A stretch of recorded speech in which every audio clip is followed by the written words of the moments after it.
Thank you for tuning in tonight on the inaugural episode of Scour The Night podcast.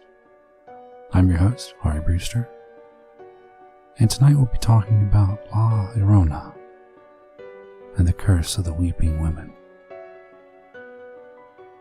Tonight I want to look a little deeper into the roots of Llorona and into some of the modern day tragedies with eerie similarities to the specter. There are many possible origin stories of this grisly legend, one of which talks of Maria, a beautiful peasant woman who fell in love with a wealthy man. Because of her beauty, the man fell in love with her as well, but, well, like any good romance story, the caste system sort of sets things apart. So instead of bringing her into his world, he decided he was going to keep her more of a secret, build her a home on the edge of the town where he would visit her frequently. Eventually, Maria would bear him 2 children. But as time went on, her good looks started to fade, and so did the visits. One day she was walking with her children down by the banks of the Santa Fe River when her love drove by in a horse-drawn buggy with another, younger woman. He drove past her without so much as a look, and that's when Maria, heartbroken, realized she'd been replaced. Driven mad by anger and betrayal, she threw her children into the river. The strong currents dragged them away and they drowned before she had come to her senses. Once she realized what she'd done, Maria drowned herself as well, but she would be denied a peaceful death. People began to see and hear a sobbing woman in white along the riverbanks.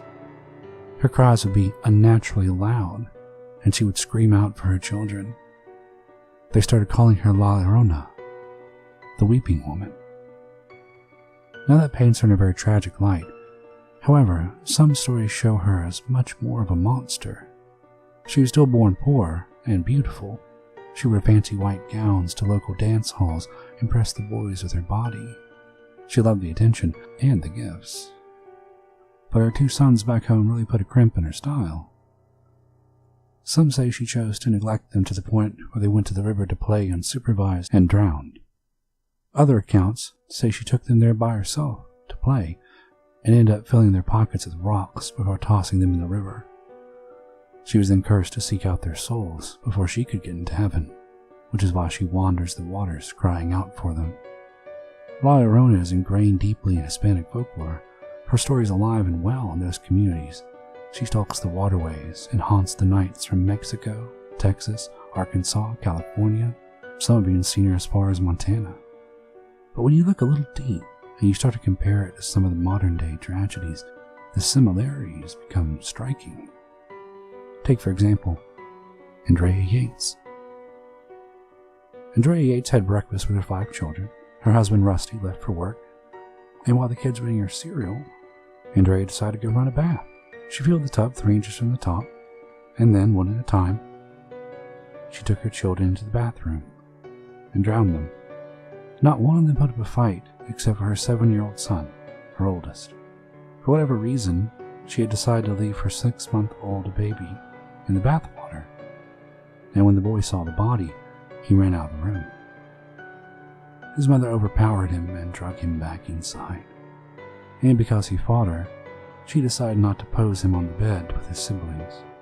After she was happy with the gruesome display, she calmly called the police and explained officers need to come by. Then she called her husband. He would later go on to tell the police that she sounded fine on the phone. She just told him he needed to come home. He asked her if the children were okay, and when she replied, in the same kind of tone someone might use when they order a coffee, that they weren't, well, he knew what had happened. He'd been afraid of it for years. Yates had some serious mental issues for a long time. Her husband had embraced fundamental Christian ideals and wanted a large family. And while Rusty and Andrea's family grew, Rusty decided to downsize the home, going from a full-sized house to a double-wide and finally to a modified bus. It was right around then, with her 4th child, that Andrea's mind began to give ground. She claims it all started one night when she was having a vivid dream about stabbing someone. Those dreams became more and more frequent, even intruding in her thoughts during the day. Eventually, she tried to kill herself twice, once with a knife at her neck, where she begged her husband to just let her die. After this, she was hospitalized and diagnosed with an acute case of postpartum depression. The doctor warned that it would only get worse if she had any more kids. A few months later, she was pregnant again. She would go on to say that during this time, she started to hear the voice of the devil. Growls at first, but then words. The devil warned her that he lived inside her body. He would speak through cartoons. She would see talking toy soldiers that told her to kill her husband, kill her kids. She thought that if she'd kill her children, it would keep them safe, free them from Satan who lived in her soul. After the drowning, it was found that doctors had warned Andrea that she should not be left alone at all. However, Rusty had decided to give her 2 hours unsupervised every day, 1 in the morning and 1 at night. That hour was all it took for her to drown her children. What makes Andrea stand out from other child killers is that she readily admitted to what she had done. She begged the judge to be punished and confessed that she had planned the killings for over 2 years. As it turns out, Yates suffered from a very serious mental condition called postpartum psychosis. It's rare, but comes with a host of dangerous symptoms, all of which she displayed, hallucinations and delusions being the most obvious. Is it possible the legend of La Llorona has its true root in this rare disorder? And there's no doubting that children change your life. But what if you couldn't face that change? What if you looked at them not as a gift, but as a hindrance? Susan Smith strapped both her sons into their car seats and then drove them into a lake. She watched as the car went off the dock and slowly sank into the water. She didn't do it because the devil told her to. She didn't do it because of her crippling mental disorder. No, Susan Smith murdered her children out of love. Not love for them, though. Love for a man she couldn't have. Love for a man she couldn't have. Susan's past was riddled with abuse and heartache. When Susan was 7, her parents divorced, the stress of which caused her biological father to kill himself. Her mother would quickly marry another man named Bev, who was very wealthy and liked around town. Not much is known of these early years, but that changes when Susan turned 16 and Bev started molesting her, though many speculate the abuse started when she was much younger. Her stepfather sexually assaulted her on a regular basis throughout high school until she finally came forward and told her mother and a social worker what had been happening. However, her mother was livid at Susan for making this public, and the only thing that came of it was Bev moved out of the house for a while. Eventually he moved back in, and the abuse started all over. Susan tried a second time to report what her stepfather was doing to her, but once again it was swept under the rug.